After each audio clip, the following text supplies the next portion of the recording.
Bitcoin is down. Prices are falling. The news says Bitcoin is dead again. So what's actually happening? Are we in trouble? Or is this just a normal part of Bitcoin? Today, we'll explain what a Bitcoin bear market really is and how to stay calm when prices fall. A bear market simply means prices are going down for a long period of time.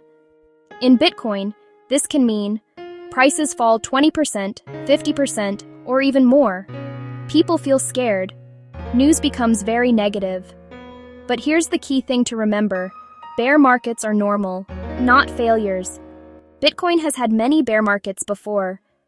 Bear markets usually happen when too much hype fades, speculation cools down, the economy slows, people sell because of fear. Bitcoin is still a young asset. That means big emotions, big price swings. This doesn't mean Bitcoin stopped working. Blocks are still mined, transactions still happen, the network keeps running. In bear markets, beginners often panic, sell at the bottom, check prices every hour, listen to scary headlines, forget why they bought Bitcoin. Fear makes people do the opposite of what helps them long term. Here are simple ways to stay calm. 1.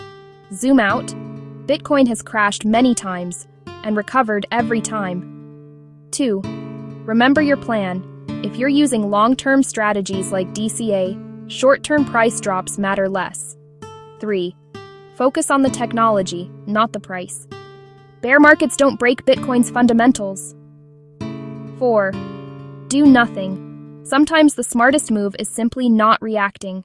Bear markets are uncomfortable, but they're also when hype disappears, when weak projects fail, when long-term believers stay. Many people who understand Bitcoin best learned the most during bear markets. So a Bitcoin bear market isn't the end. It's part of the journey. If we understand what's happening, we don't panic. We stay calm. And calm thinking beats emotional decisions every time.